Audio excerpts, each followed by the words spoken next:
भाई recent arcs में Voda Sensei अलग ही तबाही मचा रहा है। हर आर्क एक से बढ़कर एक है। पहले ड्रेसरोसा, फिर होल केक, फिर वानो एंड नाउ एगहेड। हम में से बहुतों ने सोचा था कि स्ट्रॉइड्स को एगहेड में राहत की सांस मिलेगी, but the scenario is totally different. हाँ, हमें यहाँ बहुत सी नई बातें पता चली, जैसे रोबोनस के एडवांस टेक्नोलॉजी और काफ़ी कुछ। एंड एगहेड के बारे में जितना सोचा वो उससे कई ज़्यादा बेटर है। Each and every chapter 10 on 10 था। और एट द एंड हम जा रहे हैं एल्बाफ की ओर। एल्बाफ को इंट्रोड्यूस किया था 24 ईयर्स पहले, सो इससे हमारी एक्सपेक्टेशंस बहुत ज़्यादा है। एंड ओडा सेंसेई ने इस आर्क के लिए बहुत कुछ प्लान करके रखा होगा, वो भी शुरुआत से। मतलब समझे, 24 साल से बंदे ने कुछ सोच रखा है। 24 साल। सो बिकॉज ऑफ दिस मैं तो श्योर हूँ एगहेड स्ट्रॉइड्स के लिए बहुत इंपॉर्टेंट होगा। उन्हें बहुत से पावर अप्स मिलेंगे एंड साथ ही साथ इंफॉर्मेशन भी अबाउट वेट, वो वीडियो में पता चलेगा। उससे पहले थैंक यू आप सभी को। हमने स्टार्ट किया था 0 सब से and see now we are at 100 subs. Thank you so much otakus. And बस अब 500 सब्स कर दो। इस वीडियो में हम स्ट्रॉइड्स के पावर अप्स के बारे में डिस्कस करेंगे। So let's begin with future pirate king Monkey D Luffy. Thanks to Vegapunk message हमें पता चला कि जॉय बॉय लास्ट पर्सन था जिसने नीका फ्रूट को अवेक किया था। एंड उससे बढ़कर सन गॉड की स्टोरी का बिगिनिंग स्पॉट एल्बाफ था। एल्बाफ आर्क बेस्ट है डिस्क्राइब करने के लिए कि कैसे नीका की कहानी शुरू हुई और कैसे वो दूसरे लोगों तक पहुंची, जैसे बकिनियर्स, लूनारियंस, स्काइपियंस एंड मेनी मोर। जॉल और जोल 345 ईयर्स के थे जब हमने उनको देखा था बिग मॉम के फ्लैशबैक में। तो पॉसिबल है इनकी पास्ट जनरेशन वाले ज़रूर जॉय बॉय को जानते होंगे। जब मरीन्स ने जायंट वॉरियर पायरेट्स के मेंबर्स का एग्जीक्यूशन रखा, तब मदर कार्मेल ने धमकी दी थी नेवी को। So this situation made it clear जो ये एग्जीक्यूशन में डिले हुआ था that was just because of Sun God. जब कार्मेल ने ये सब बोला कि एग्जीक्यूशन में डिले सन गॉड की वजह से हुआ, तब सभी इंक्लूडिंग जायंट्स इस पर बिलीव करते हैं और फिर तब से एल्बाफ के जायंट्स सन गॉड की पूजा करते हैं।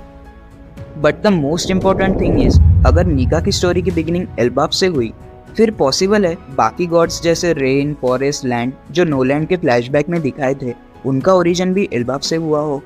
तो फ्यूचर में हमें ये भी पता चल सकता है बाकी लेजेंडरी डेविल फ्रूट्स के यूज़र कौन है एंड इवन वो डेविल फ्रूट्स अच्छे हाथों में है भी या नहीं।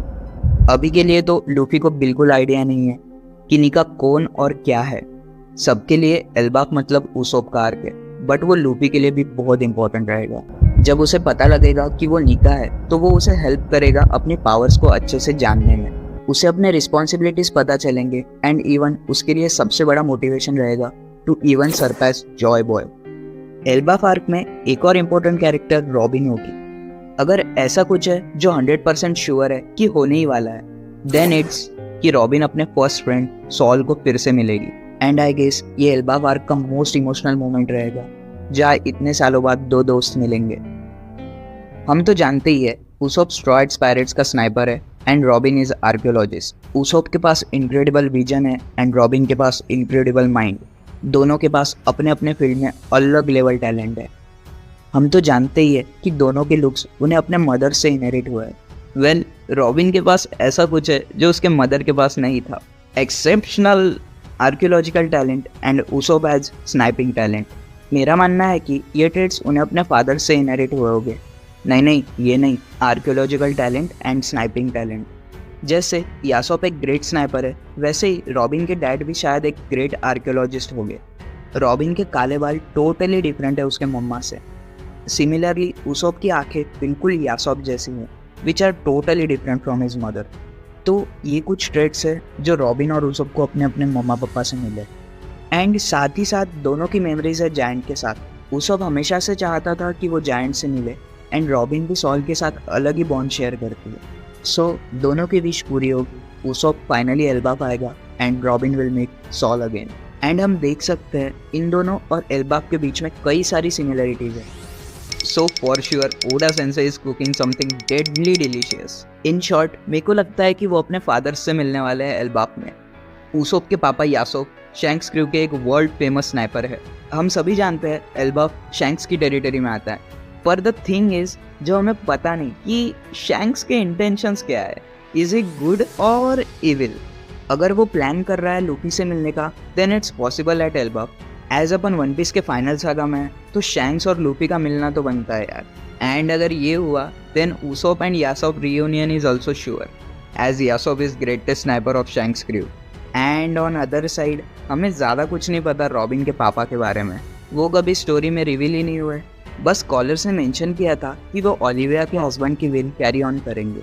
इट मीन्स वो ज़रूर किसी ऑपरेशन के लीडर रहे होंगे, एंड पॉसिबल है कि एक वेल नोन आर्कियोलॉजिस्ट भी हो।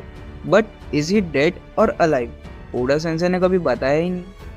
वेल, ओडा सेंसे ने मेंशन किया था कि ओलिविया और उसने प्रॉमिस किया था, तो ओडा सेंसे कुछ बोल के भूल जाए, ऐसा तो हो ही नहीं सकता। जैसे सांजी ने मेंशन किया था कि वो नॉर्थ ब्लू से है, एंड स्टोरी में आगे एक्चुअली बहुत आगे बढ़ने के बाद पता चला कि how he was from north blue.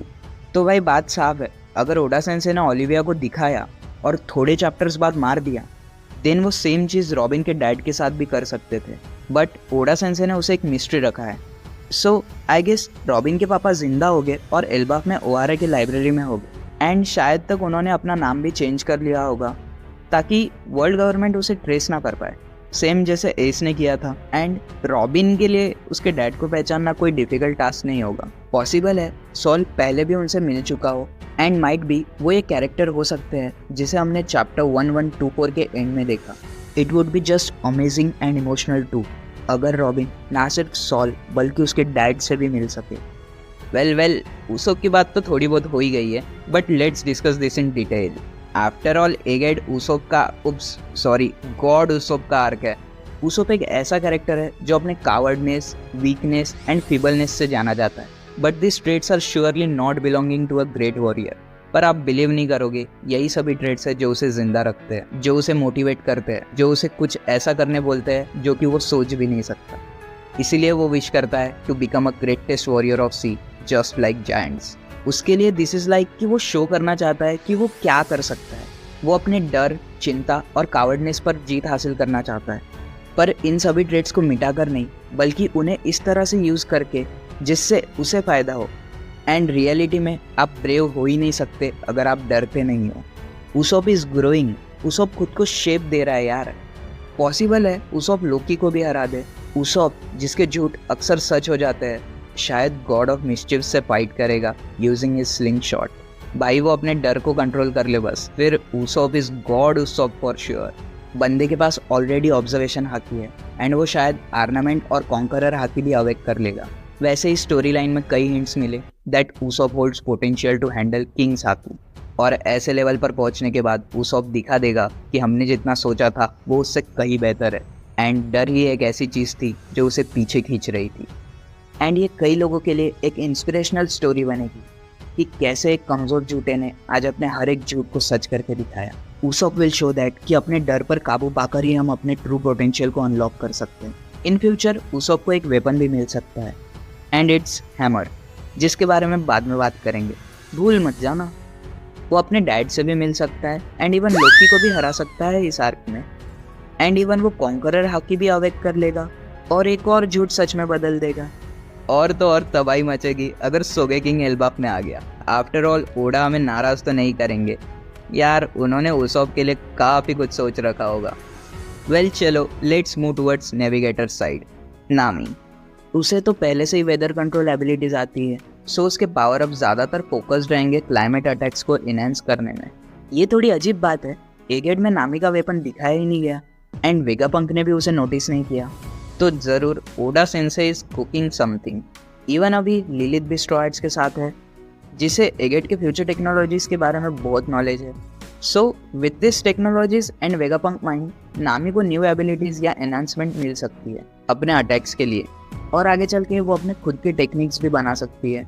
जैसे बिग मॉम ने वानो में एक चुड़ैल बनाई थी इलेक्ट्रिसिटी से, एंड इवन उनका वो कॉम्बिनेशन वेदर बेस्ड अटैक जहाँ सन, स्वॉर्ड एंड लाइटनिंग एक हुए थे। और तो और उसे और भी पावर अप्स मिलेंगे एल्बाफ के साइड से, क्योंकि ये अपग्रेड्स तो वेगापंक के साइड से थे। हमें तो पता ही है एल्बाफ में एमरलाइट पाए जाते हैं, एंड हाँ हमें एमरलाइट की ज़रूरत नहीं, but the James of amber, हाँ एल्बाफ में शायद तक हमें कुछ सीक्रेट्स भी पता चलेंगे रिलेटेड टू लॉस्ट डिसीज जिसका नाम भी एम्बरलेट था। वेल, लॉ को अलग रखते हैं। एम्बर इलेक्ट्रिसिटी के लिए जाना जाता है एंड वी नो स्ट्रॉइड्स में इलेक्ट्रिसिटी वेपन की तरह कौन यूज़ करता है। नामी एक विच की तरह है जो एक छड़ी से मैजिकल अटैक्स करती है एंड समहाउ वो विजार्ड से भी लिंक्ड है। तो ऐसा पॉसिबल है कि हम विजार्ड्स को भी एल्बाफ में देख सकते हैं। वैसे भी बाकी के वेगापंक्स अभी विजार्ड से ही कांटेक्ट करने में लगे हैं, तो इन फ्यूचर यूनाइट होने के लिए वो एल्बाफ आएंगे एंड एल्बाफ के एंड में जब स्ट्रॉइड्स एल्बाफ को बाय बाय करेंगे तब उन्हें कुछ सेंड ऑफ गिफ्ट्स रिसीव होंगे, जैसे उसॉप के लिए हैमर एंड नामी के लिए एम्बर ज्वेल, जो शायद इन फ्यूचर उसे लाइटनिंग एबिलिटीज दे just like Enel. Well, navigator के लिए तो इतने ही अपग्रेड्स हैं। Let's discuss about loyalty. Zoro. अभी की स्टोरी लाइन में ज़ोरो और लूफी के पावर लेवल्स में बहुत बड़ा gap, surely because of Luffy's over powered fruit. Zoro को एक बहुत बड़ा लेजेंडरी पावर अप लगेगा अगर उसे योंको लेवल के अपोनेंट्स को फेस करना है, जस्ट लाइक मीहॉक।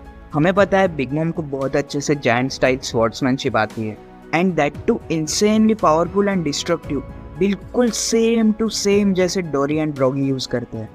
उन्होंने बोला था हमारा अटैक बस ग्रेट सरपंच सोक्ड इन ब्लड ही सहन कर सकता है। तो एक थ्योरी के हिसाब से ये ग्रेट सरपंच सोक्ड इन ब्लड को वो शायद रेड लाइन को रेफर कर रहे हो, और अगर रेड लाइन ही वो चीज़ है जिसे जायंट्स कट नहीं कर सकते, देन दिस मीन्स ज़ोरो को इतना पावरफुल होना होगा कि वो रेड लाइन को कट कर सके। और अगर ये हुआ तो ज़ोरो के पास आइलैंड डिस्ट्रॉइंग पावर्स रहेंगी, जस्ट लाइक लूफीज वज्रंग गन। उसे अपने किंग्स हाकी को भी परफेक्ट करना होगा क्योंकि वो अभी रिसेंटली वानो में अवेक हुई है।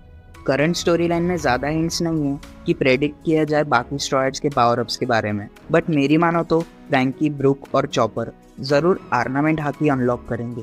मैंने तो सोचा था वो ये वानो में ही कर लेंगे, but again Oda sensei might be cooking something. And next, Jinbe. अब फॉर्मर वॉरलॉर्ड के बारे में मैं क्या ही बोलूँ, मुझे नहीं लगता ज़्यादा कुछ होगा।